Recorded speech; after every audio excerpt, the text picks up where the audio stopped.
La Caisse des Jardins du littoral gaspésien vous présente votre émission d'information Reflet d'ici. Bonne émission. Bienvenue dans votre Reflet d'ici. Cette semaine, votre émission des nouvelles locales et régionales est rendue possible grâce à la collaboration de nos différents journalistes, techniciens et bénévoles. Merci à eux.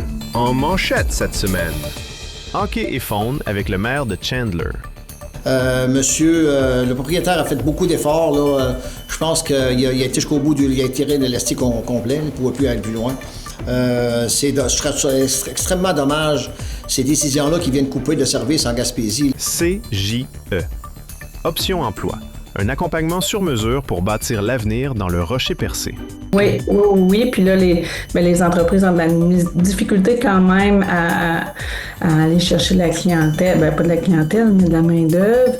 On ferme les services à certains moments. Fait que, les diminutions des heures aussi, les entreprises, ça vient changer un peu la donne là, sur le marché du travail. Fait que oui, c'est quand même différent. Les rois de l'arène. La lutte professionnelle débarque sur les ondes de Radio Gaspésie. Puis on a eu la chance de commencer ça à l'UQAM, à Choc, à la radio à Montréal.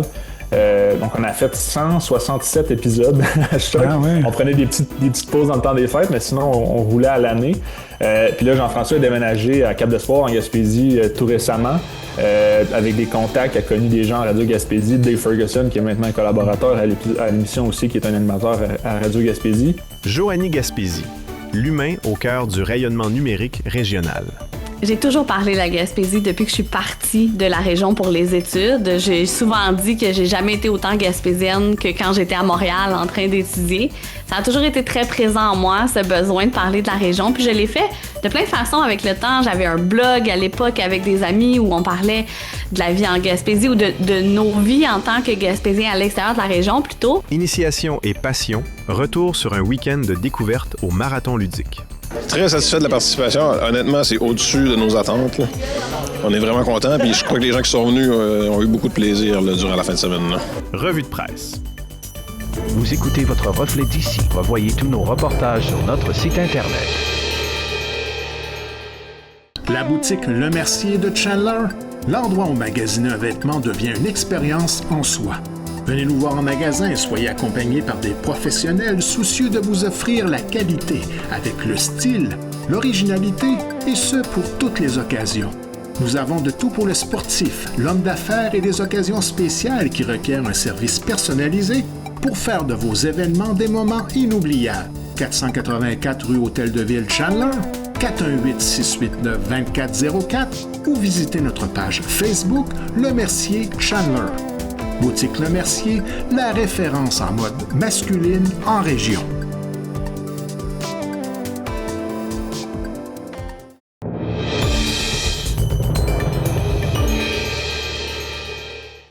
La Coupe de hockey des Jardins tenue récemment à Chandler a été un succès sur toute la ligne, selon le maire Gilles Darèche. C'est l'un des sujets traités par TVRP avec le maire au sortir de la dernière séance municipale. Il a aussi été question de la fermeture du bureau de la Fonde dès juillet prochain et de quelques précisions qui s'imposaient selon lui concernant les personnes qui seront admissibles dans les nouvelles unités de logement de Han. Voici notre entretien. Monsieur le maire, bonjour. Bonjour. On a différents sujets, on a 5 sujets. Commençons d'abord pour le bureau de la Fonde. La radio Bleu FM apprenait que finalement, malgré l'offre qu'a fait le propriétaire du bâtiment où abrite, dans lequel abrite le bureau de la Fonde, fait une offre récente pour un bail de 2 ans, finalement, pour voir si on pourrait sauver le bureau de la Fonde. Et finalement, Québec a dit non, on ferme les livres. Ils ont décidé, bail, revu ou pas revu, je vais le dire en bon québécois, c'est final bâton. Votre réaction?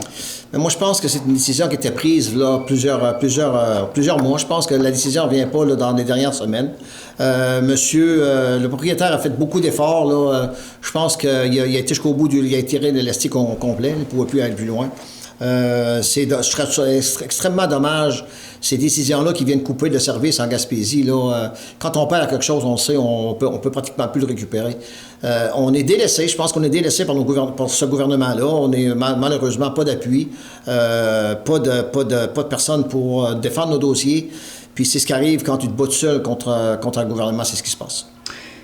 Tournoi de hockey, un grand succès. C'est pas la première fois que vous le recevez, mais là, on dirait que c'est un grand succès, plus que jamais, j'ai l'impression. Cette année, ça a été très beau. Ça a toujours été des beaux tournois, mais cette année, c'était une participation extraordinaire. Il y a une soirée qui a eu presque 2700 personnes, donc notre aréna était pleine à craquer. L'aréna était prête aussi. Les gens ont loisir, ont travaillé très fort. Un nouveau système de lumière pour faire de l'ambiance. On a préparé beaucoup de choses. Je pense qu'ils ont répondu à beaucoup de besoins au niveau du hockey mineur. Puis le comité était très satisfait aussi de la part de la ville. Donc, je dois féliciter aussi le comité de la Coupe des Jardins qui ont fait un travail extraordinaire. C'est des événements grandioses, donc ça prend beaucoup de temps à organiser. Je remercie aussi le hockey mineur, les gens du hockey mineur qui étaient présents à cet événement, les bénévoles également qui gravitent autour de tout ça. Donc, pour réussir un tournoi comme ça, il faut que tout le monde mette la main à la pâte. Puis, le comité de loisirs aussi ont travaillé très fort, M. Yvan Berger et son équipe. Et comme on a eu une tempête en plein milieu du tournoi, donc notre comité, notre service de voirie a fait un travail extraordinaire. Ils ont dû faire du temps supplémentaire. Et grâce à eux, là, on a eu un stationnement et tout ça. Donc, c'est un succès sur toute la ligne. Puis, ça nous fait plaisir d'accueillir un événement grandiose comme ça chez nous. On a la capacité de le faire, donc ça nous fait plaisir. J'ai cru comprendre aussi qu'il fallait aussi débrouiller, trouver des logements pour loger ces jeunes-là, pour loger les familles. C'était tout un branle-bas de combat, ça aussi. Tous les hôtels, toutes les chambres d'hôtel, mon hôtel était toutes pleines, même jusqu'à Port-Daniel, donc Percé, je pense aussi.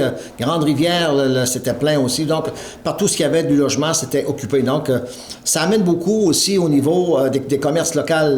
Des retombées importantes. Des retombées économiques là, pour notre ville et pour les villes environnantes aussi, là, parce que les villes à côté ont bénéficié de ça également. Donc, ça nous fait plaisir de contribuer là, avec cet événement à l'essor économique de toutes les villes à côté de Chandler. Parlons de Anne Logement, hein? On le sait, c'est la construction, ça s'en vient bientôt. Hors précision sur celles et ceux qui voudront loger dans ces bâtiments. Bien absolument, parce que faut que la bonne information soit donnée. Il y a des gens qui pensent que tous les services sont inclus dans le logement qui sont là. C'est absolument faux. Donc, oui, ça prend des critères spéciaux pour y habiter, parce que c'est pour les personnes à mobilité réduite. Semi-autonome. Semi-autonome, parce que même autonome à certains niveaux, okay. Parce que il n'y aura pas de service de repas. Il n'y aura pas de service également de soins à domicile. Il n'y aura pas ça. Donc, je pense qu'il y a des gens qui m'ont appelé, ils pensaient que leur personne, membre de famille, aurait pu aller rester là, puis il y avait eu des soins. C'est pas demain que ça va marcher. Là, il faut être à mobilité réduite. Il faut avoir un rapport médical qui confirme votre présence là, qui va être analysé. Mais par contre, les services là, qu'on demande, ils ne seront pas là. OK, d'accord. Puis quelqu'un qui veut vraiment s'informer a juste à appeler la compagnie Anne Logement, c'est ça? Anne Logement, oui. Ils peuvent nous appeler s'ils veulent avoir le numéro, on va leur répondre. Parfait. Dernier sujet. Vous avez passé un règlement qui s'appelle « Règlement régissant l'occupation et l'entretien des bâtiments ». C'est-à-dire que vous avez un bâtiment, il faut l'entretenir, c'est ça? Absolument. Il y a des bâtiments qui sont laissés aller. On sait que c'est laissé aller. Puis je pense que toutes les villes vont passer ce règlement-là également. La MRC, je pense, le passe aussi. C'est de faire en sorte que nos bâtiments soient entretenus. Et ça enlève aussi du danger de feu ou des choses comme ça. Donc, et pour la visibilité également, une ville se doit d'être propre et d'être belle. Puis je pense que ce règlement-là va venir encadrer ces choses-là. En d'autres mots, les propriétaires ont une responsabilité. Absolument. C'est leur chez eux, c'est à eux autres, puis ils doivent entretenir leur bâtiment. Merci, Monsieur le maire. Plaisir. Les jardins fleuris de Cap d'Espoir et Pabeau, l'endroit idéal pour découvrir l'univers des fleurs et du potager. Engrais de toutes sortes disponibles, contenant et tout le nécessaire pour réussir sa récolte ou son aménagement paysager. Découvrez notre nouveau site internet, lesjardinfleuris.ca, et visitez notre page Facebook pour connaître nos heures et jours d'ouverture. La qualité, la variété, les conseils judicieux, c'est au 1416 route 132 Cap d'Espoir et au 14 route Hamilton-Pabeau que vous trouverez satisfaction. À la bijouterie Brigitte de Grande-Rivière, notre grande panoplie d'idées cadeaux pour toute la famille et notre vaste choix de bijoux pour elle et lui saura satisfaire à coup sûr l'être cher. Nous avons des produits de beauté, accessoires de décoration, montres solaires Seiko, les montres Bering au style moderne et au design innovateur, des perles et les diamants naturels de la collection Malo. Pour la qualité, les meilleures marques sur le marché, faites confiance à l'équipe de la bijouterie Brigitte de Grande-Rivière.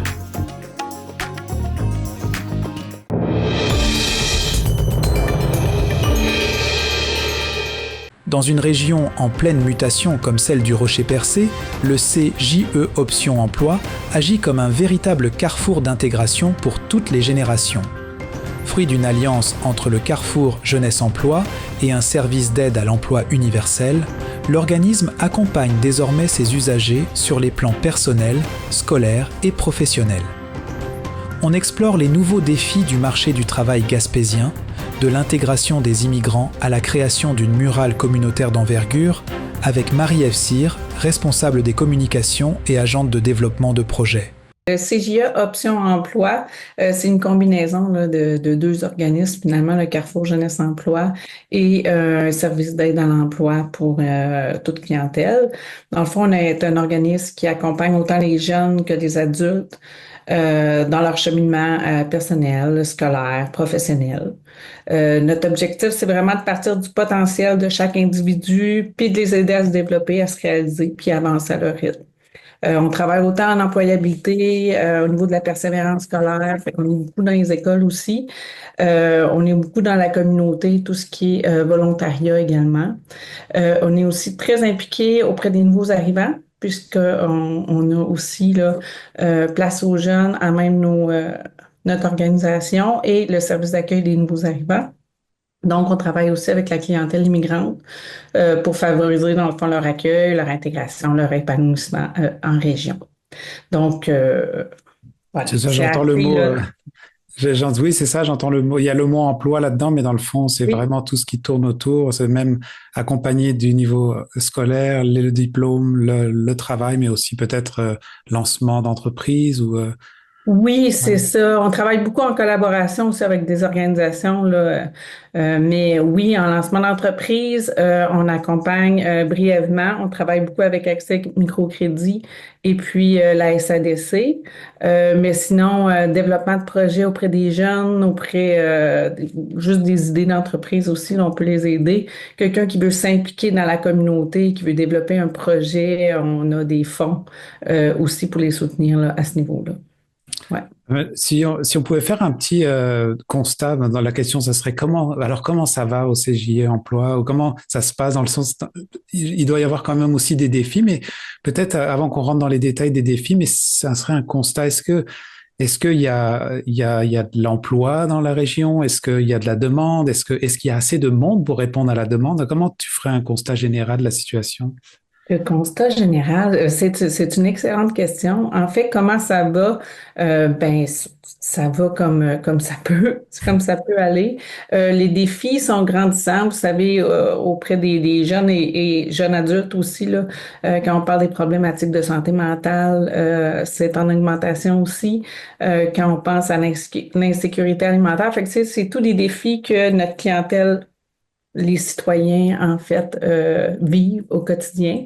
Fait que c'est sûr qu'à ce niveau-là, ça vient ajouter de la complexité, finalement, à toutes les interventions. Au niveau de l'emploi, c'est sûr que le marché du travail est plus ce qu'il était. La constante évolution. Avant, en fait, il y a eu une certaine période là, où c'était facile de se trouver un emploi. Fait que les gens pouvaient quitter rapidement un emploi sans trouver d'autres. Là, on n'est plus à ce niveau-là. Fait que c'est vraiment c'est important de se maintenir un peu plus en emploi, de faire attention aussi, on est dans un petit milieu. Fait que c'est sûr que quelqu'un qui est en emploi peut pas se promener là. On vient de renverser un petit peu là. Il y a eu un certain temps où c'était les chercheurs d'emploi qui avaient un peu le bout de bâton là. Mais là, finalement, c'est quand même. Est-ce qu'on parle d'après Covid là? Il me semble que c'était après là, cette période-là où on dirait que c'était facile, il y avait du travail partout. Ouais. Okay. Oui. Puis là, les entreprises ont de la difficulté quand même à aller chercher la clientèle. Pas de la clientèle, mais de la main-d'œuvre. On ferme les services à certains moments. Fait que, les diminutions des heures aussi des entreprises, ça vient changer un peu la donne là, sur le marché du travail. Fait que oui, c'est quand même différent. Là. Parce qu'il y a aussi tout le volet que j'ai l'impression existait peut-être un petit peu moins avant, le côté de tous les immigrants. Parce qu'en faisant des entrevues justement avec différents organismes dans la région, en Gaspésie en général, on voit qu'il y a beaucoup de services maintenant qui sont offerts pour les nouveaux arrivants. Et comment ça se passe pour le secteur du Rocher Percé aussi? Est-ce qu'il y a beaucoup de monde qui viennent de l'extérieur pour s'installer? Ben, on a quand même une clientèle, je dirais que si on parle de la clientèle immigrante, c'est souvent des gens qui sont ici pour étudier aussi, donc qui se trouvent un emploi en parallèle, ou des emplois qui, tu sais, des gens qui viennent avec des emplois précis dans des milieux précis. Fait que oui, on a quand même cette tendance-là qui est différente. On a de la diversité dans la communauté, ce qui est une bonne chose en soi.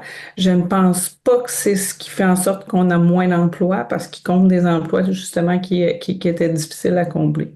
Donc, ça vient aider là, les entreprises d'ici. D'accord. Alors, la porte d'entrée, je sais que physiquement, vous avez sûrement un espace pour qu'on puisse vous rencontrer, mais est-ce vous avez aussi un site internet? Ce serait quoi l'approche pour des gens qui voudraient des gens qui nous écoutent et qui voudraient justement faire affaire à vos services? Ouais. Ben, en fait, on a un numéro de téléphone pour les rendez-vous parce qu'on fonctionne sur rendez-vous, donc 418-689-6402. Sinon, oui, on a un site internet, le cjeoptionemploi.org ou .ca, excusez. Il est beaucoup consulté là, tout ce qui est, en fait, on affiche régulièrement toutes les offres d'emploi qu'on répertorie nous-mêmes. Puis, des fois, c'est les employeurs qui nous les envoient, là, mais sinon, on fait vraiment une veille de tous les emplois, autant sur les réseaux sociaux que sur différents sites. On les met sur notre site Internet. Fait que notre site Internet est beaucoup consulté au niveau des emplois. Sinon, notre page Facebook, qu'on quand même actualise, là, qui est assez vivante et assez vue. Fait que c'est possible aussi de nous écrire via notre page Facebook, là, CJE Option Emploi du Rocher-Percé. Et c'est ça, du côté des employeurs, est-ce qu'il y en a qui viennent aussi vous voir pour dire avez-vous du monde, comme une base de données un petit peu, savoir s'il y a des gens qui recherchent du travail? Oui, mais non, on va pas là. Okay. On n'est vraiment pas là un service de placement. Donc, ce qu'on fait par contre, c'est que ça nous fait plaisir de diffuser les offres d'emploi. Puis quand on rencontre la clientèle en recherche d'emploi, ben on leur parle des offres d'emploi qui sont actuellement disponibles. Mais on n'est pas comme un service de chasseur de tête où on va placer des gens. Donc, c'est ça. D'accord. Et une des raisons aussi pourquoi on se parle aujourd'hui, c'est parce que moi j'ai vu passer sur les réseaux sociaux justement un appel à des idées pour faire une murale. Alors veux-tu nous parler un peu plus de de ce poste-là? Oui. Ben, en fait, notre projet de mural là, avec l'artiste muraliste Annie Deslongchamps, c'est un projet qui, ça fait longtemps qu'on y réfléchit, qu'on y pense. Dans les dernières années, là, on a vécu un peu plus de difficultés. Là, vous savez, les organismes en employabilité, on a connu des pertes d'emploi, il y a eu, il a fallu se réajuster. Puis depuis ce temps-là, on cherchait un moyen de rassembler, tisser des liens dans la communauté pour qu'on devienne encore plus fort, travailler, collaborer, être plus près des gens aussi, puis du milieu. Puis ce projet de mural-là, ben c'est ça, on l'avait en tête depuis longtemps, mais là, on trouve que c'est vraiment un bon moment pour faire un projet rassembleur. Voilà. On trouvait ça important là, de rassembler autant nos partenaires que notre clientèle, nos membres du conseil du conseil d'administration. Fait que, tu sais, vraiment toute la communauté, les citoyens et les citoyennes, pour que ce soit un projet, une murale qui les rassemble, mettre du beau dans la ville aussi, mais une murale qui parle de nous, de ce que nous sommes comme organisation aussi, puis ce qu'on fait dans la communauté. Oui, parce que l'idée, c'est de vraiment prendre l'espace, on va dire, physique extérieur du bâtiment. Oui, il y a vraiment tout là, un côté façade. passant. Ouais, une façade qui est quand même très passante, là, fait qu'on a vraiment hâte. D'accord. Donc là, l'idée, c'est que vous faites un appel aux idées. N'importe qui peut vous répondre en commentaire ou vous écrire. Eh ben, en fait, on a fait un formulaire. Il y a un formulaire en ligne avec des questions quand même précises, là, mais vagues, un peu flyées, parce que l'idée, c'est de rassembler les idées. Puis, Annie, l'artiste, dans le fond, va partir de ces idées-là, va les travailler en sous-groupe, en fait, avec des participants qu'on va avoir sélectionnés. Puis il va y avoir 2 ateliers là, pour réfléchir, voir ce que les gens ont écrit, ont mentionné, ont donné comme idée, pour vraiment là, arriver à quelque chose qui représente l'ensemble des idées reçues. Ah, j'ai hâte de voir ça. Est-ce qu'il y a une date à peu près approximative où les gens pourraient savoir qu'on va voir quelque chose sur cette façade? C'est sûr qu'une murale comme ça dépend tout le temps de la température aussi.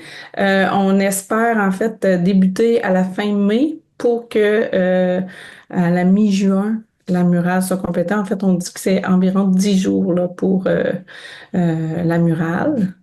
Donc, on espère du beau temps, puis que ce soit prêt pour notre AGA, dans le fond, à la mi-juin, mais ça se peut que ce soit un petit peu plus tard. Là. D'accord. Ouais. Est-ce que c'est toujours possible d'aller de répondre à ce questionnaire-là? Oui, tout à fait. Formulaire? Oui, okay. Oui, jusqu'au mois de mai, là, jusqu'à ce qu'on fasse les rencontres là, avec Et puis, je terminerai peut-être sur une question qui va retourner un peu à mes questions du début pour retourner vraiment dans le CJE emploi. Je me disais que, parce que justement, tu énonçais un peu que c'est peut-être un peu plus difficile aujourd'hui, la situation a un peu changé par rapport aux chercheurs, aux gens qui recherchent un emploi. Est-ce que, si tu avais un conseil à donner, dans le fond, ce serait à des gens qui nous écoutent ou des jeunes pour... comment est-ce qu'on s'outille par rapport à la situation d'aujourd'hui ou que c'est ça des trucs que tu pourrais conseiller pour j'imagine aller vous voir déjà pour prendre rendez-vous mais au-delà de ça dans sa façon de se placer dans ce contexte-là.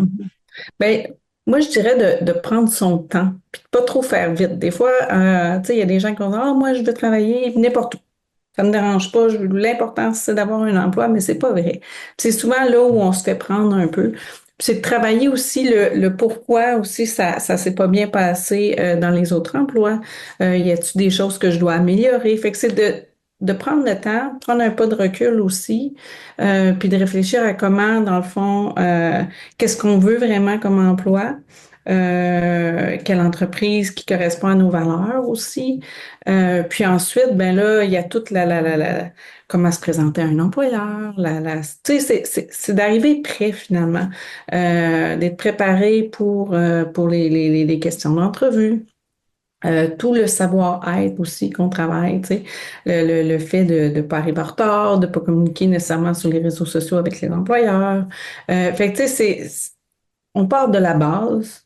Mais c'est vraiment important pour bien commencer sur le marché du travail, puis bien se connaître, puis bien savoir ce qu'on veut pour pas se faire prendre finalement, puis se dire bon ben j'aurais dû ou ben finalement j'aime pas ça me plaît pas, puis là je change d'emploi.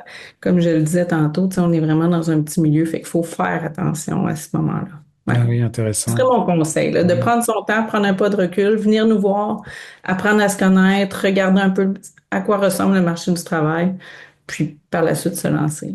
Ouais, ce que je comprends, c'est qu'aller vous voir même, c'est comme se faire une mise à jour de la situation extérieure. Parce que c'est vrai, comme tu dis, les choses changent aussi. Ouais. Et la façon même de communiquer, tout ça. Donc, ça doit être vraiment, j'imagine, une place, c'est ça. C'est une des raisons pourquoi aussi on peut rentrer chez vous. Tout à fait. Ouais. Merci beaucoup, Marie-Ève, pour ton temps. Ça m'a fait plaisir. Merci de l'invitation.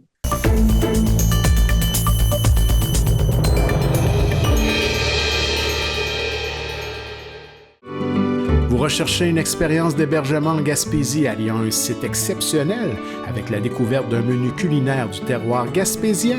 C'est ce que vous offre le motel Fraser de Chandler et le restaurant Le Sieur de Pabeau.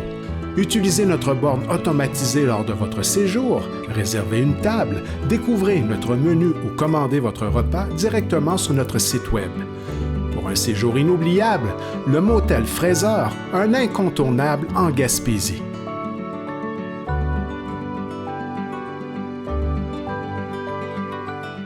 L'endroit idéal pour retrouver des cadeaux avec style et originalité, la bijouterie Dubé de Grande-Rivière. Découvrez notre collection exclusive, Pandora, qui évoque style et grand choix de configuration, et notre grand choix de montres et bijoux de grande marque qui saura satisfaire à tout coup l'être cher. Pour des conseils judicieux, faites confiance à l'équipe de la bijouterie Dubé de Grande-Rivière.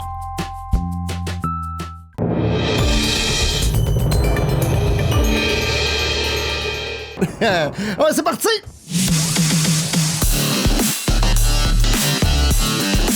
Ah, je suis de bonne humeur, je suis de bonne humeur, je suis de bonne humeur. C'est Jean-François Canet dans ta radio. Comment ça va, Dave Ferguson? Je suis en tabarnak. Ah, ça va très bien. Et toi, Louis-Michel Lelièvre? Ça va bien, merci, ça va bien, merci. Après avoir couvert les paysages féeriques des Jeux Olympiques de Milan-Cortina, le journaliste sportif Louis-Michel Lelièvre ramène sa passion pour la lutte professionnelle en terre gaspésienne. Déjà forte de plus de 160 épisodes produits à Montréal, l'émission Les Rois de l'Arène franchit une nouvelle étape en s'installant dans les studios de Radio Gaspésie pour faire découvrir cet univers à un tout nouveau public. Entre ses souvenirs de l'Italie et sa mission de démocratiser le théâtre extrême, on plonge dans l'univers multifacette de Louis-Michel Lelièvre. Ça a bien été ton voyage? Depuis la dernière fois qu'on s'est parlé, c'était t'allais faire un petit tour de façon plus personnelle, en dehors de la job, mais est-ce que t'as réussi à faire ce que tu voulais faire?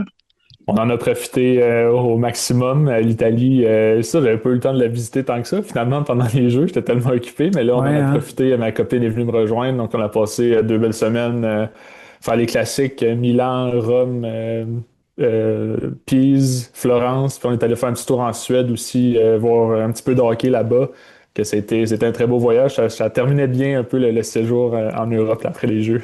Ok, puis t'en tires quoi de cette expérience, surtout au niveau des Jeux, par rapport au travail avec Sportcom, tout ça, comme avec le recul maintenant de tout ce que t'as vécu? C'est la plus belle expérience que j'ai vécue de ma vie au niveau professionnel, oui, okay. C'est clair, je veux dire, c'est tellement grandiose. Puis j'ai eu la chance de recroiser quelques athlètes que j'avais vus au jeu là, depuis. Il y a eu les championnats canadiens de ski acrobatique en bosse. Fait que j'ai pu jaser avec quelques athlètes aussi qui étaient au jeu, en fait, qui ont terminé leur saison avec les championnats canadiens. Puis le constat est le même. Là, je pense que les Jeux olympiques de Milan-Cortina cette année étaient probablement les plus beaux Jeux des 20 dernières années, assurément, probablement en plus. Là. Donc, c'était une expérience incroyable. Puis ça donne le goût d'y retourner déjà. Là. Les prochains Jeux sont à Los Angeles dans 2 ans. Après ça retourne dans les Alpes françaises pour les Jeux d'hiver. Donc, ça donne le goût de poursuivre dans cette lignée-là, puis de retourner aux Jeux, puis vivre d'autres beaux moments comme ça. OK. Et c'est intéressant ce que tu dis, parce que à quoi tu nivelles, genre, que c'est un des meilleurs de ces 20 dernières années, dans le sens, tu parles à quel niveau? En fait, c'était des jeux d'hiver dans un environnement hivernal. Je pense que c'est ce qui n'avait pas été le cas dans depuis les Jeux de Vancouver, du moins. Là. Puis même à Vancouver, ça n'avait pas été quand même facile au niveau de la météo. Il y avait eu beaucoup de neige artificielle, ce qui a été utilisé à Milan-Cortina aussi. Mais le décor était féerique. Ça avait vraiment l'air des Jeux olympiques d'hiver. Puis les athlètes qui avaient vécu les derniers Jeux qui étaient en Asie, autant à Pékin qu'à Pyeongchang, puis même à Sochi en Russie, ça avait l'air un petit peu moins féerique, un petit peu moins hivernal. Les résultats n'étaient pas nécessairement les meilleurs pour le Canada, pour le Québec. Il y a eu quelques médailles, évidemment, des très belles médailles, mais de façon générale, au niveau sportif, c'était peut-être pas les meilleurs jeux. Mais je pense qu'au niveau de l'ambiance, au niveau des histoires aussi qui ont été racontées pendant les Jeux, c'était certainement les plus beaux. Puis c'est sûr que j'étais un petit peu biaisé, là, j'étais là sur place, donc c'est sûr que c'était mes jeux préférés aussi. Là.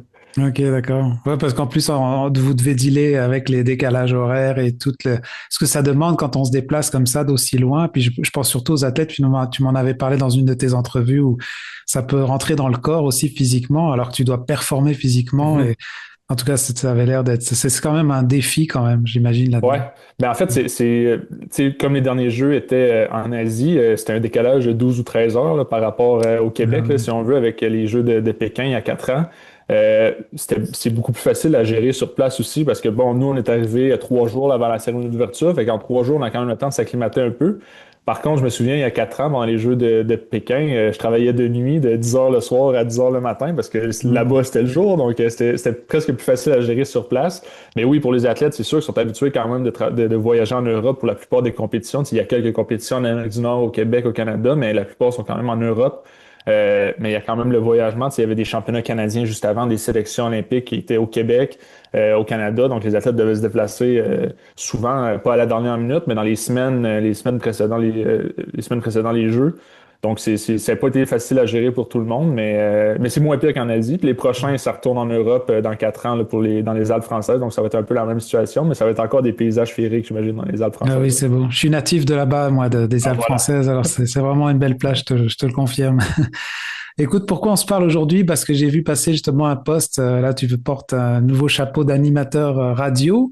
J'étais curieux de t'entendre un petit peu là-dessus. En tout cas, ça avait l'air intéressant quand je lisais sur le site de Radio Gaspésie là-dessus. Parle-nous un petit peu de ça et qu'est-ce qui t'a amené justement à ce projet-là? Ouais, en fait, c'est un projet qui existe déjà depuis plus que 2 ans et demi. C'est une émission de radio sur la lutte professionnelle qui est ma passion. Je veux pas dire cachée parce que les gens le savent, là, les gens près de moi savent que je suis un gros fan de lutte. Par contre, c'est ça, c'est une émission de radio qui s'appelle Les Rois de l'Arène qu'on faisait en fait à la radio de Choc à l'université, à l'UQAM, en fait, à l'Université du Québec à Montréal. Ça fait ça 2 ans et demi. On a commencé en décembre 2023 avec Jean-François Kelly, qui est un de mes bons amis, mais qui est aussi qui était chroniqueur pour la lutte sur RDS, au Réseau des sports, il y a quelques années, quand il y avait des émissions de lutte à RDS. Et avec Maxime Champagne, aussi un ami qui était dans le projet.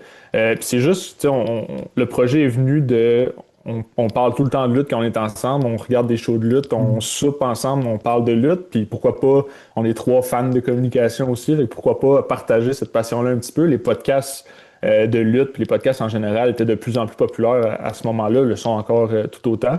Puis on a eu la chance là, de commencer ça à l'UQAM, à Choc, à la radio à Montréal. Donc, on a fait 167 épisodes à Choc. Ah ouais. On prenait des petites pauses dans le temps des fêtes, mais sinon, on roulait à l'année.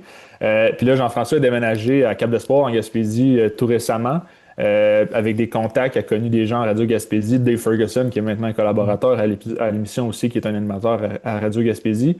Puis de fil en aiguille, on a eu l'occasion de pouvoir commencer à enregistrer ça en direct là, à Radio Gaspésie. On a eu la première émission officielle hier soir. Le premier, c'est la 168e en fait, mais la première à Radio Gaspésie. Fait que c'est ça, c'était l'opportunité aussi de faire découvrir la lutte professionnelle en Gaspésie, quelque chose que, on connaît à la télévision, mais peut-être qu'on n'a pas la chance de voir en personne. Je le sais, étant natif de la Gaspésie, les premiers shows de lutte que j'ai vus, c'était évidemment, je me déplace à Montréal. Il y en a eu un à Grande-Rivière il y a quelques années, mais sinon, c'était toujours à l'extérieur. Fait que de pouvoir partager cette passion-là, puis de faire découvrir peut-être un nouveau sport à des gens de mon coin de pays, ça me fait plaisir aussi. On sait que ça existe. Je vais être honnête aussi. C'est pas que je suis pas passionné par ça, mais c'est que on entend parler de la lutte, mais je me dis c'est assez présent qu'on peut en parler pendant autant de podcasts comme ça au niveau. J'imagine que vous couvrez ça à l'international quand même. Exactement, c'est sûr qu'on va parler beaucoup de la WWE, qui est la plus grosse fédération, qui est à WrestleMania ce week-end, là, les 18 et 19 avril. C'est le Super Bowl de l'année, là, si on veut, pour la lutte professionnelle. C'est sûr qu'on va parler au niveau international, mais on essaye aussi de parler de la lutte québécoise parce que dans les dernières années, je dirais depuis peut-être 2017-2018, la lutte québécoise, à mon avis, a connu quand même un gros essor. On a vu plein de séries à la télévision, on en parle, il y a des lutteurs qui vont, tout le monde en parler de la lutte, ce qui est quand même incroyable à mon avis. On a des Québécois aussi qui sont reconnus à l'international, qui luttent pour les grosses fédérations. Fait qu'on veut parler un mélange de tout ça, puis on veut que ce soit quand même différent. On veut pas seulement, le but c'est pas de faire des reviews puis critiquer ce qui se passe puis juste donner de l'opinion. On essaie de rendre ça un peu plus ludique. Moi, je suis un gros fan de l'émission La soirée est encore jeune qui était sur les ondes de Radio-Canada.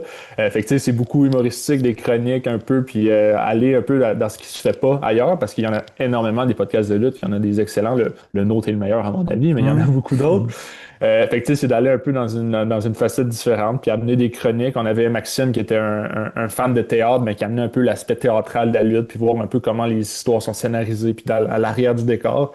Fait que c'est un peu ça l'idée aussi de parler évidemment de ce qui se passe. C'est sûr que la semaine prochaine on va parler de WrestleMania parce que c'est le plus gros événement de l'année.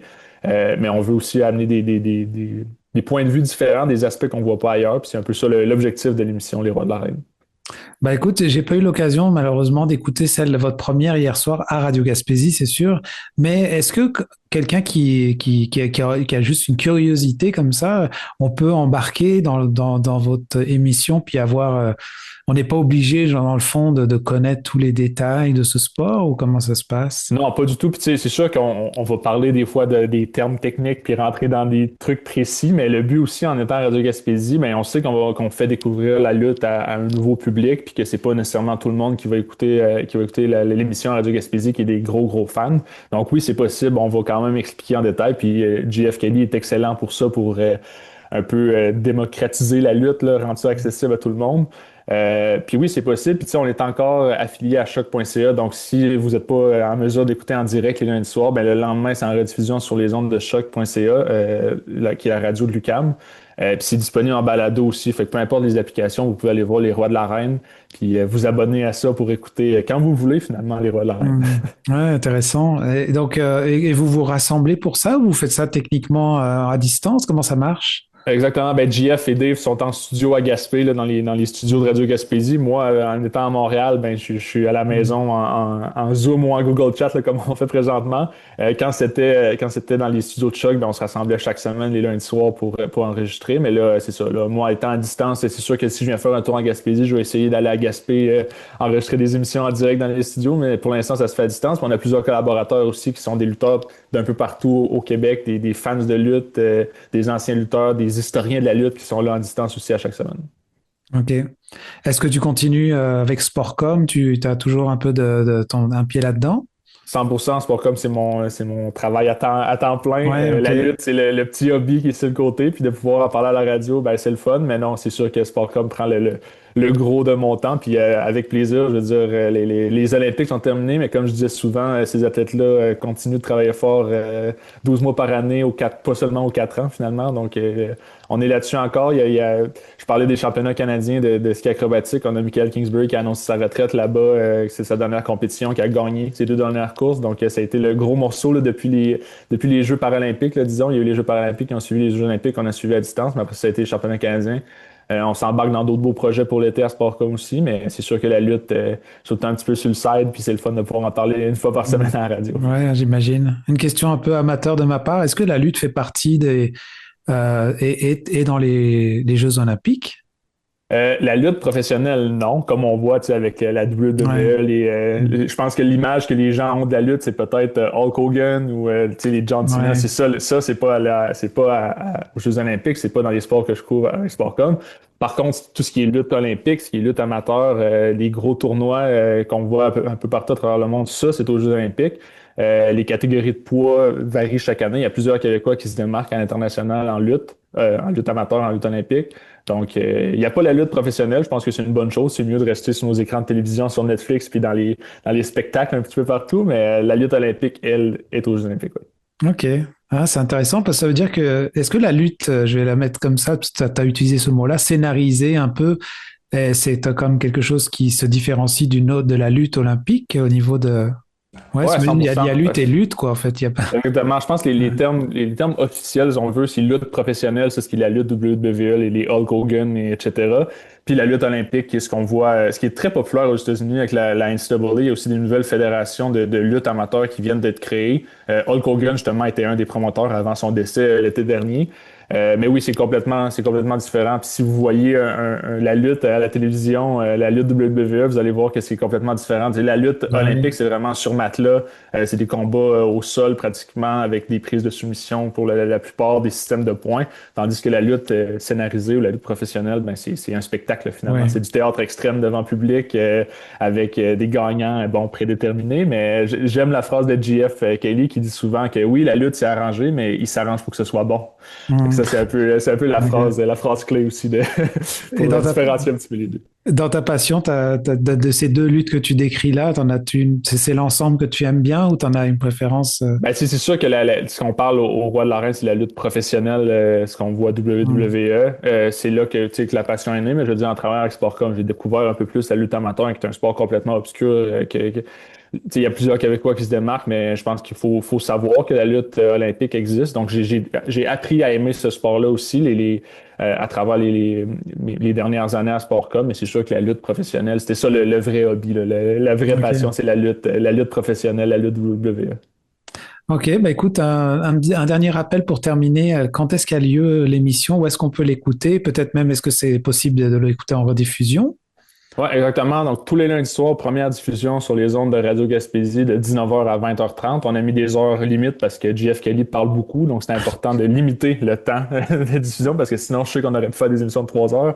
Donc, tous les lundis, 19h à Radio Gaspésie. Le lendemain, l'heure n'est pas définie encore, mais ça va être sur les ondes de choc.ca et soit mardi ou mercredi, à chaque semaine, ça va être disponible en balado, donc Apple Podcasts, Spotify, partout où les gens écoutent les podcasts, les balados, ça va être disponible là-dessus. Il y a des pages Facebook où vous pouvez aller voir un peu. Là, on met toutes les informations là-dessus aussi. Les rois de l'arène, le nom de l'émission. Un bon jeu de mots aussi. La reine de lutte, les rois, la reine. Oui, c'est ça. Ça qui est lié ensemble. Fait que ouais, vous pouvez aller voir ça partout sur les médias sociaux, Instagram, Facebook. On est là-dessus un petit peu aussi. Merci beaucoup, Louis-Michel, pour ton temps. Ça fait plaisir. Merci à toi.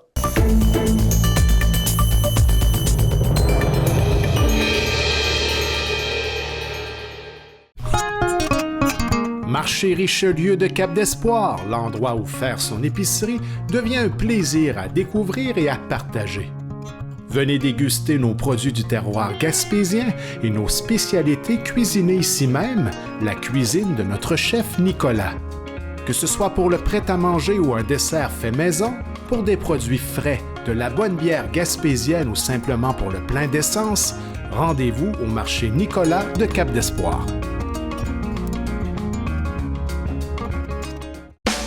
Venez visiter la boutique Ariane Turbide et découvrez un univers de cadeaux à offrir à l'être cher. Notre grande gamme de choix de bijoux pour elle et lui vous permettra à coup sûr de personnaliser chacun de vos cadeaux. Bijoux en or, en argent, montres et accessoires de toutes sortes et des cadeaux pour les jeunes et moins jeunes. Venez découvrir nos exclusivités en boutique. L'équipe de la boutique Ariane Turbide se fera un grand plaisir de vous servir et vous conseiller judicieusement.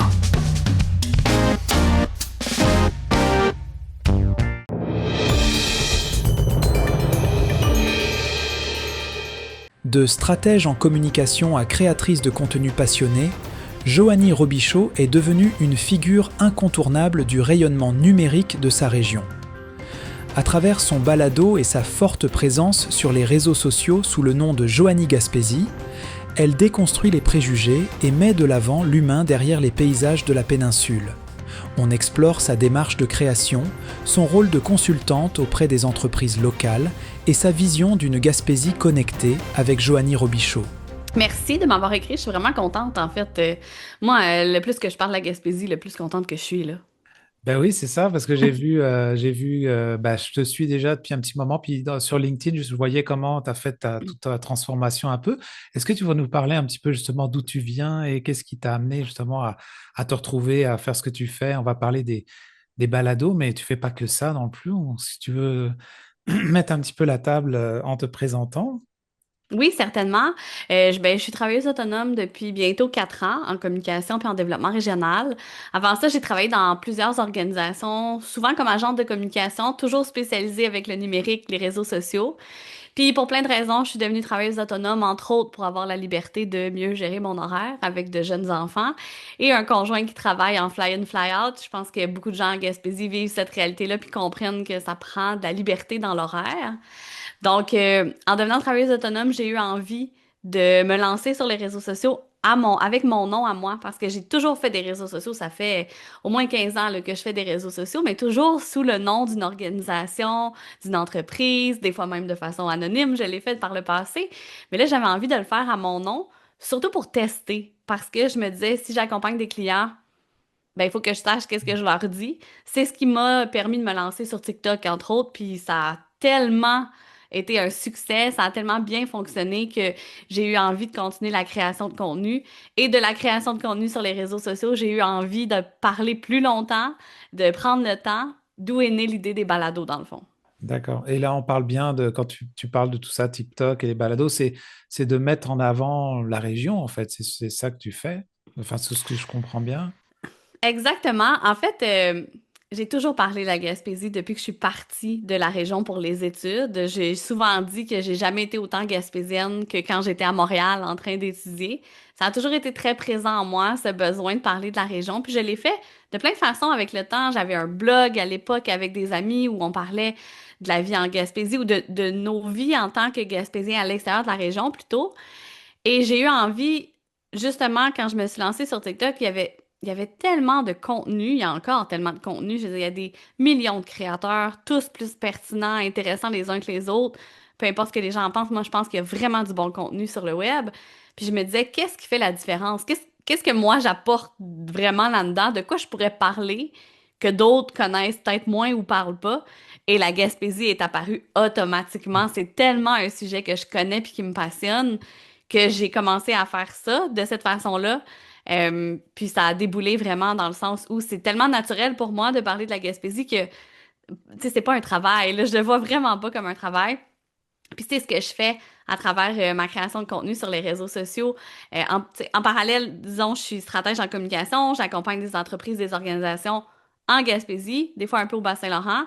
Et ben, je fais de la création de contenu sur les réseaux sociaux où je parle de la Gaspésie et j'ai un balado où je parle aussi de la Gaspésie, là. Fait que le Joanie Gaspésie, il représente vraiment bien ce que je fais aujourd'hui sur mes réseaux. D'accord. Et quand tu fais tes balados, tu as déjà beaucoup d'épisodes là qui sont en ligne. Quand tu dis, tiens, tu trouves tes sujets, ça vient avec le moment ou comment ça se passe un peu ta démarche pour dire, tiens, tu piques, tu choisis quelque chose. Ouais, ben je vous dirais, là, honnêtement, je dois avoir une liste de 150 personnes que je pense qui peuvent être intéressantes en Gaspésie, si c'est pas plus, parce que avec le temps, j'ai vraiment un grand réseau. Je connais beaucoup de gens autour de la région. Je pense que beaucoup de gens font des choses intéressantes. Fait que je prends tout ça en note. J'ai travaillé aussi pour l'organisation Vivre en Gaspésie par le passé. Fait que ça m'a vraiment sensibilisée aux réalités de tout le territoire de la Gaspésie parce que c'est grand. On a des Gaspésies. Donc, je me prends des notes puis j'y vais vraiment avec ce que j'ai envie de faire. Pour moi, le plaisir, ça fait vraiment partie de mes valeurs comme créatrice. Les sujets que j'ai envie d'aborder, les gens avec qui j'ai envie de parler, je leur dis souvent quand je les approche, le balado, c'est juste une excuse que j'ai pour pouvoir approcher ces gens-là. Je l'aurais fait, je le faisais avant, en fait, d'avoir un balado. C'était pas rare que j'envoyais des messages aux gens pour dire, Hey, est-ce qu'on prend un café virtuel? J'aime ce que tu fais, j'ai envie de découvrir, j'ai envie de tout savoir sur la Gaspésie. C'est juste que maintenant, je l'enregistre. Fait que c'est vraiment comme ça que je fonctionne. Fait que d'un côté, j'ai des gens qui sont en Gaspésie, pas que en Gaspésie, j'ai des gens qui sont à l'extérieur de la région, mais qui sont natifs d'ici, par exemple, ou qui ont un lien avec la région qui est vraiment important. Puis d'un autre côté, j'ai aussi certaines personnalités publiques que j'ai approchées qui ont accepté de participer au balado, justement parce que moi, je pense, j'ai vraiment ce sentiment profond-là que la Gaspésie nous influence. Peu importe le nombre de temps qu'on passe dans la région, peu importe si on est originaire ou non, je pense que la Gaspésie, il y a quelque chose que ça change en nous. Puis c'est ce filon-là que j'ai envie de suivre avec les gens que je reçois sur le balado. Intéressant. Moi, je suis pas natif de la Gaspésie, mais j'ai été adopté là il y a plus de 13 ans. Mais justement, en parlant de ça, je me demandais, il y a, quand tu fais partie d'un organisme ou que tu dois faire la promotion de la région, bah, c'est un peu comme la grande séduction, on met ça en avant. Est-ce que toi, aujourd'hui, tu peux parler de tout parce qu'il y a aussi des côtés, il y a des défis, des côtés qui sont peut-être aussi plus difficiles. Est-ce que toi, tu te retiens pas avec ça ou pas? Comment tu vois ces facettes-là? C'était vraiment important pour moi de pas mettre des lunettes roses avec mes projets de création, que ce soit sur les réseaux sociaux ou avec le balado. Je pense que c'est important de parler de ces enjeux-là. J'en ai abordé certains justement dans des épisodes. J'ai parlé d'accès de soins de santé, j'ai parlé de réalité LGBTQ+, aussi dans la région quand on grandit ici ou quand on arrive. C'est des sujets qui, moi, me touchent, que je trouve qui sont importants, que j'avais envie de parler, mais à chaque fois que j'approche des invités, c'est quelque chose que je suis très claire avec eux. C'est vraiment important pour moi qu'on parle de toutes les réalités. Après ça, c'est sûr que ma vision à moi est teintée de positivisme, dans le sens où je préfère voir le côté positif, mais je veux pas me mettre la tête dans le sable puis pas aborder ces enjeux-là qui sont ultra importants, ultra prioritaires, puis qu'on doit nommer parce que les nommer, c'est la première façon de travailler dessus, ces enjeux-là. Fait que pour moi, c'est important de trouver cet équilibre-là. Reste que je pense quand même que c'est très positif le message qui se dégage de ce que je fais parce que ça fait partie de ma nature en général de voir le verre qui déborde plutôt qu'à moitié vide, là. Mm. Oui, parce que tu sais, la façon de mettre en avant, il y en a beaucoup qui l'utilisent aussi. La Gaspésie, c'est un joyau pardon, naturel avec énormément de décors. Mais toi, tu passes avec tes balados à travers l'humain.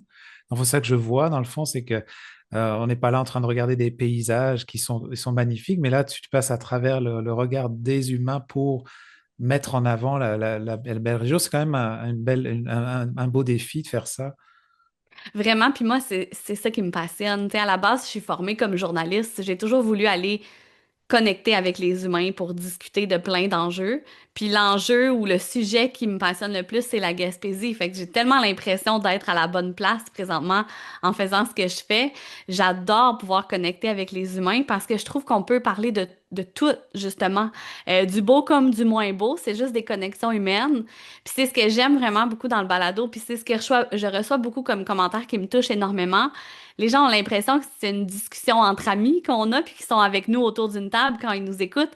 Puis c'est exactement ce que je veux.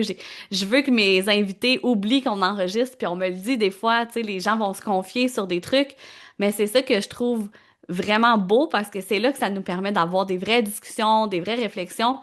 Après ça, je pense pas que je change le monde non plus, mais je me dis, si au moins il y a une personne qui écoute ça, qui est inspirée, qui est motivée, qui a envie de faire quelque chose, ben, Colin, ça sera toujours bien une personne de plus. Est-ce que tu voudrais nous donner un peu plus de détails sur ton autre chapeau? Tu parlais un peu donc tu as une clientèle et ce que tu fais un peu comme les services que tu offres. J'étais juste un peu curieux de t'entendre là-dessus. Oui, ben c'est ça. Ben, je suis stratège en communication, marketing, développement régional, dans le fond. J'accompagne les entreprises puis les organisations qui sont situées loin des centres urbains à tirer profit du numérique, tout particulièrement les réseaux sociaux. Fait que dans les dernières années, j'ai travaillé avec plusieurs organisations en Gaspésie pour vraiment ce que j'aime beaucoup faire, c'est réfléchir sur les stratégies en lien avec le numérique. Comment est-ce qu'on peut prendre une place dans l'espace numérique? Comment on peut se démarquer dans l'espace numérique, beaucoup avec les réseaux sociaux, pour être capable de rayonner au-delà des frontières de la Gaspésie. Moi, c'est ce que je trouve que le numérique a apporté. Si je compare quand j'étais plus jeune, dans les années 90, c'était moins présent parce qu'Internet était pas comme développé, fait qu'on était vraiment plus restreint à la région. Alors que depuis que ça s'est déployé, tu sais, moi, ça m'a ouvert des portes. J'ai des amis partout au Québec depuis. Fait que j'ai la prétention de dire que ça peut être possible pour les entreprises puis les organisations d'ici aussi. Je trouve aussi qu'en Gaspésie, le numérique, c'est l'extension de communautés qui existent déjà parce que l'anonymat n'existe pas. Fait que je trouve ça vraiment pertinent aussi pour les entreprises puis les organisations d'être capables d'utiliser leur présence numérique pour se démarquer dans la communauté en général. Fait que je vais accompagner les gens dans des stratégies, je fais de la formation, je fais du coaching, je fais de l'accompagnement, je fais un peu de rédaction aussi. Dernièrement, j'ai commencé à me spécialiser aussi en stratégie GEO, c'est-à-dire le Generated Engine Optimization, comment rédiger pour ressortir dans les moteurs d'intelligence artificielle, parce que je pense que la région devrait saisir l'opportunité justement de s'assurer que la présence numérique aille jusqu'à dans les moteurs de recherche d'intelligence artificielle parce que c'est là qu'on est rendu. Fait que tout ce que je fais, c'est toujours dans l'optique de pouvoir faire en sorte que la Gaspésie se démarque ou les entreprises ou les organisations de la Gaspésie se démarquent. Ah, intéressant. Donc, tu as vraiment tout un volet encore technologique. Est-ce que tu penses il y a encore moyen, parce que dans le fond, on dirait qu'on est beaucoup, je te vois, toi et moi, on se parle là, on est un peu dans cette situation de profiter de l'Internet, mais des technologies aussi pour travailler de la maison, mais aussi de développer cet aspect-là, dans le fond. Est-ce qu'il y a encore, j'imagine, de la place, tu veux dire, à amener de plus en plus ça dans le réseau et le milieu? Absolument, je pense qu'il y a encore beaucoup de place. Ça change tellement vite aussi que même si on prend un petit peu de place, ça va tellement être en mouvance qu'il y a plein d'autres possibilités qu'on peut saisir aussi. Il y a une belle communauté en Gaspésie de gens qui travaillent dans le numérique aussi. C'est quelque chose qui me tient à cœur de connecter avec ces gens-là, de s'assurer que ça rayonne. Quelque chose que j'aime beaucoup, c'est que vu que ben, c'est sûr le travail que je fais est public, dans le sens que les gens me reconnaissent de plus en plus, vont me parler, on m'approche souvent pour que je mette les gens en lien ou en contact avec d'autres personnes dans la région et j'adore faire ça parce que, encore une fois, j'ai la prétention de dire qu'on n'a pas besoin d'aller à l'extérieur de la région pour beaucoup de choses, particulièrement dans le numérique. C'est juste que les gens sont pas au courant. Fait que oui, je pense qu'il y a encore beaucoup de place. Ah, bah, j'ai le goût de te demander comment toi tu projettes la Gaspésie d'ici, je sais pas, les 20, 30 prochaines années. C'est surtout comment tu la visualises, parce que j'imagine qu'avec toutes les personnes que tu rencontres ou les entreprises ou organismes que tu peux soutenir là-dedans, de par tes balados, mais par ton travail aussi des restes de services que tu offres, comment est-ce que tu projetterais dans ton idéal un peu la Gaspésie du futur? Mon Dieu, c'est vraiment une bonne question. C'est difficile à répondre parce que je trouve que la Gaspésie, elle a le don de nous surprendre souvent parce qu'on a tellement souvent estimé qu'elle allait être de certaines façons souvent négative, puis c'est rarement ça qui est arrivé parce que je pense que les gens ici sont tellement résilients, sont tellement investis qu'il y a plein de choses qui pourraient se passer que je peux pas imaginer, mais si j'idéalise, je pense que pour moi, la Gaspésie, dans 20 ou 30 ans, c'est une Gaspésie très connectée sur le reste du monde, mais très connectée avec les gens qui l'habitent aussi. Je pense que l'important, c'est justement de trouver un équilibre dans tout ça, parce que c'est facile de perdre ce qui est local, régional, quand on est ouvert à tout le reste du monde. En même temps, on a tellement à apprendre de ce reste du monde-là que je crois que c'est cet équilibre-là qui va faire la différence. Puis j'espère justement que on va être capable d'avoir un bel équilibre.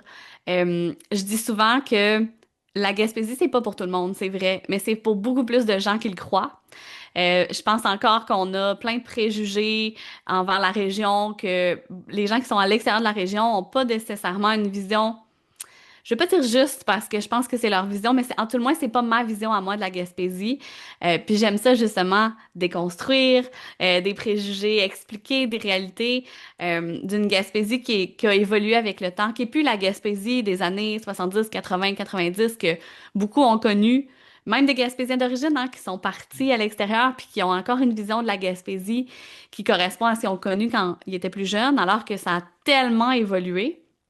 Fait que j'espère justement qu'on va être capable de voir la Gaspésie pour ce qu'elle est vraiment, puis de l'entendre surtout quand elle parle, parce que si je me fie aux dernières années, on a perdu tellement de services à plein de niveaux que je pense que si on réussit à comprendre qu'est-ce que c'est ce joyau-là, puis à entendre ses besoins, ses enjeux, ben ça va lui permettre à la Gaspésie de se développer comme elle mérite de se développer.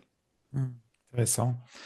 En tout cas, merci pour ton partage. Puis pour les gens qui nous écoutent, où est-ce qu'on peut te trouver, dans le fond, écouter tes balados, mais pas que aussi? As-tu une place de prédilection, une porte qu'on pourrait pousser pour justement échanger avec toi? Moi, j'ai plein de portes ouvertes. En fait, je suis sur pratiquement tous les réseaux sociaux ou presque. Là. Il y en a certains que je suis pas là, mais facilement rejoignable sur Facebook, Instagram, TikTok, LinkedIn. C'est mes 4 réseaux de prédilection. J'ai un site web, joannierobichaud.com. On peut aussi visiter le En Gaspésie avec Joanie pour les balados. Les balados sont diffusés sur Spotify, sur Apple Podcasts, sur la majorité des plateformes de diffusion habituelles. Sont aussi captés, donc sont diffusés sur YouTube. On peut les écouter en vidéo aussi. Donc, c'est vraiment pas compliqué de me trouver sur le web. On écrit Joanie Gaspésie dans Google. 100% de chance qu'on me trouve facilement. En tout cas, merci beaucoup, Joanie, pour ton temps. Ça fait plaisir.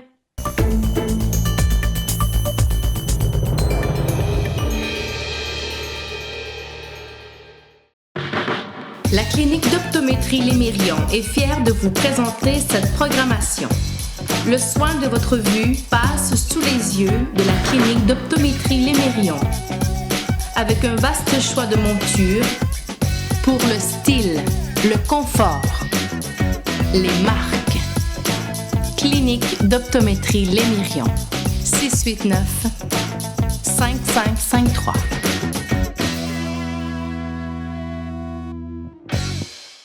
Automobile Mongey-Ford de Grande-Rivière, la force d'une équipe. Nous avons à cœur de vous servir avec passion et surtout de satisfaire vos attentes en tout temps.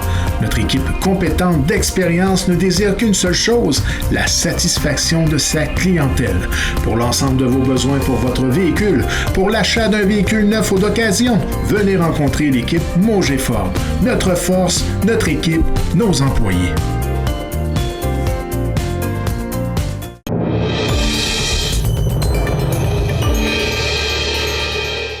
Les jeux de société sont beaucoup plus que le Monopoly, le Battleship ou encore le Uno.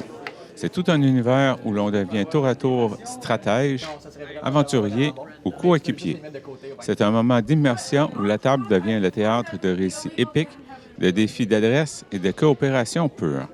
Dans le but d'ouvrir cet univers au plus de gens possible, les Stratèges du Rocher ont organisé les 28 et 29 mars dernier à la polyvalente Monseigneur Sévigny de Chandler un grand marathon ludique, une fin de semaine où la population était invitée à venir découvrir des jeux de toutes sortes et même à découvrir un jeu tout droit venu du Danemark.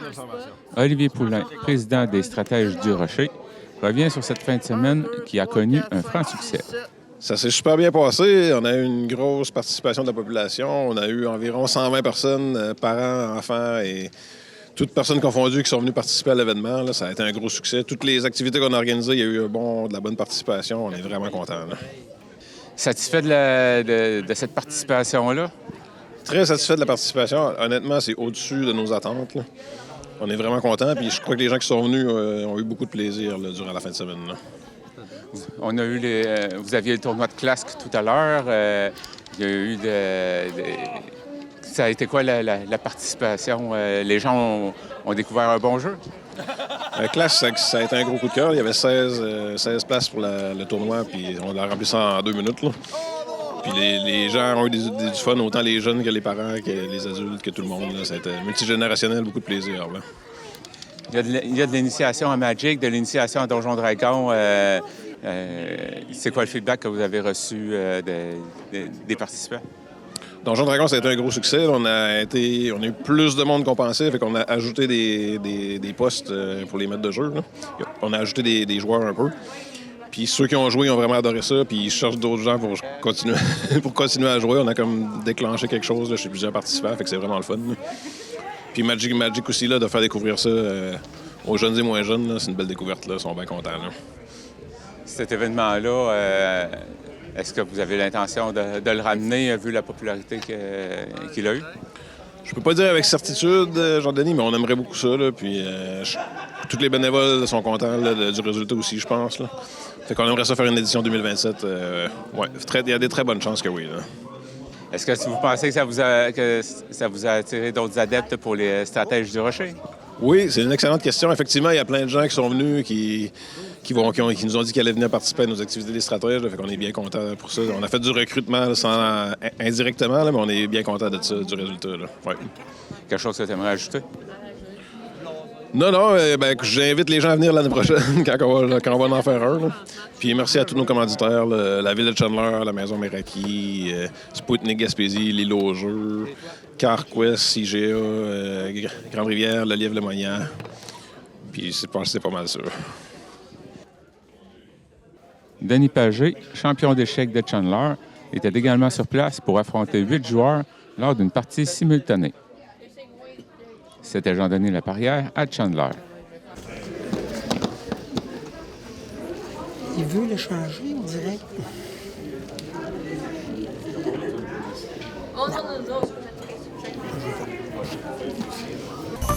Vous écoutez votre reflet d'ici. Revoyez tous nos reportages sur notre site Internet.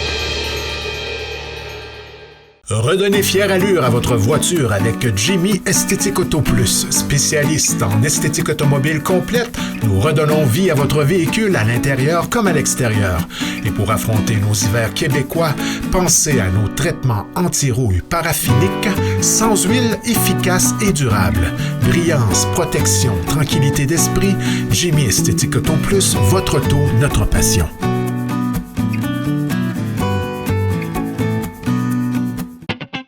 Poissonnerie Le Lièvre et Le Moyen, là où la fraîcheur est synonyme de qualité. Pour un choix impressionnant de poissons et fruits de mer, rendez-vous chez Le Lièvre et Le Moyen de Sainte-Thérèse de Gaspé. Nos employés seront vos conseillers pour préparer des repas terre et mer qui resteront gravés dans la mémoire de vos invités. Pour le service, l'expérience et la fraîcheur garantie, venez nous voir à la poissonnerie Le Lièvre et Le Moyen, au 52 des Vigneaux à Sainte-Thérèse de Gaspé, 418-385-3310.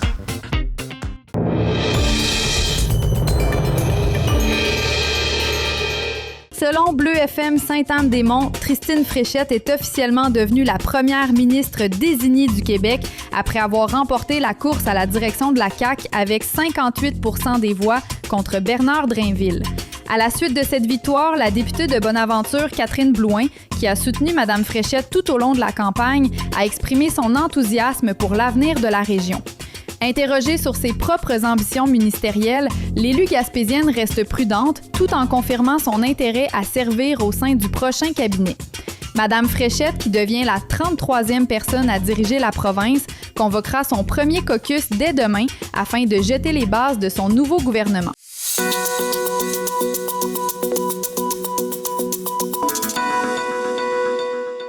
Selon Radio Gaspésie, l'état de santé du hareng de printemps dans le sud du golfe du Saint-Laurent demeure préoccupant. La biomasse reproductrice stagnant dans la zone critique, malgré le moratoire en vigueur depuis 2022. Selon la biologiste Laurie Ménard, bien que des signes de recrutement soient observés, il reste insuffisant pour espérer un rétablissement à court terme. La population devrait tripler pour simplement atteindre la zone de précaution. En conséquence, la pêche demeure interdite cette année et le MPO ne réévaluera la situation qu'en 2027. À l'opposé, le hareng d'automne affiche une santé vigoureuse avec une biomasse estimée à plus de 661 millions de livres.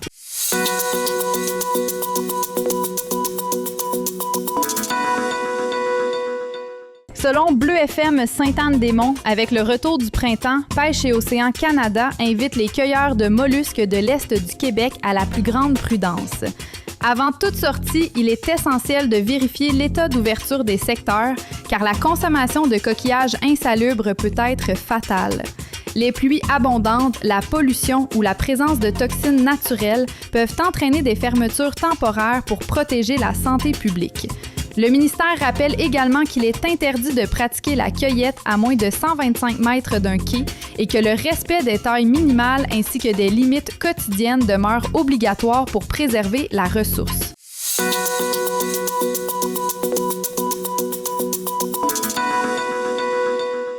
Selon Radio Gaspésie, la 16e édition du festival Vue sur mer s'est clôturée à Gaspé sur une note éclatante, attirant plus de 1800 spectateurs pour la diffusion de 37 documentaires. Le grand prix du jury a été décerné au film L'Aventurine de Carlos Ferrand, une œuvre saluée pour sa manière gracieuse et intelligente de mettre en valeur le territoire gaspésien. Ce long métrage a également conquis le public en remportant le prix Coup de cœur. Parmi les autres distinctions, citons le prix Humaniste, remis à Jonah Malak, et le prix Caribou à Pascal Ferland. Le directeur de la programmation, Maxime Boucher, se réjouit de cet engouement soutenu pour le cinéma du réel, qui a cette année impliqué activement les étudiants du Cégep dans le processus de remise des prix.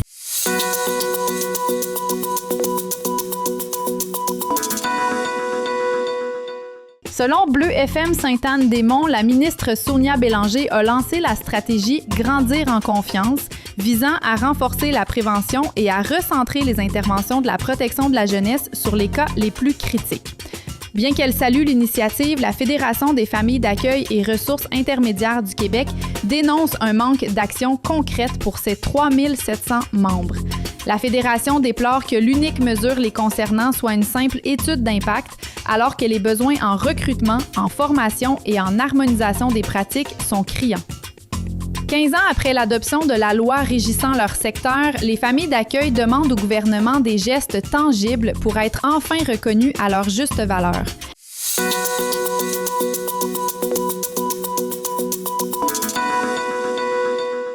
Selon Radio Gaspésie, la saison de pêche au crabe des neiges est officiellement lancée dans le sud du golfe du Saint-Laurent après le feu vert du comité de couverture glaciaire. Malgré un départ tardif, les pêcheurs s'empressent de mettre leur casier à l'eau pour éviter les interactions avec les baleines noires. Dans la zone 12, le quota subit une baisse de 12% pour s'établir à près de 12 868 tonnes. Si la forte demande sur le marché international est encourageante pour les usines de transformation, les consommateurs devront toutefois prévoir une facture plus élevée à l'achat, conséquence directe de la hausse des coûts du carburant pour les capitaines. La saison se poursuivra jusqu'au 30 juin.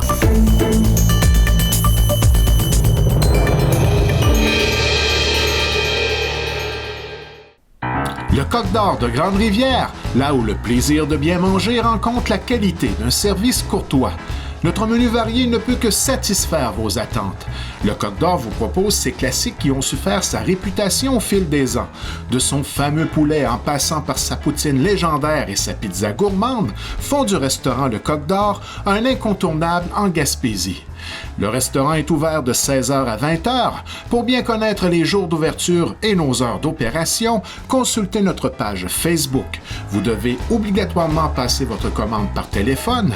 Vous avez le choix d'utiliser le service de livraison ou de venir chercher votre commande au bar laitier. Découvrez notre menu au restocotedor.com ou notre page Facebook et passez votre commande au 418-385-2733. Toute l'équipe de Michel et Terry Whittom vous attend à votre pharmacie Jean Coutu de Grande-Rivière. Pour des conseils professionnels, des produits de qualité, venez nous voir, ce sera un plaisir de vous servir. Des cosmétiques aux soins de beauté en passant par les soins de santé, c'est chez votre Jean Coutu de Grande-Rivière que vous trouverez satisfaction.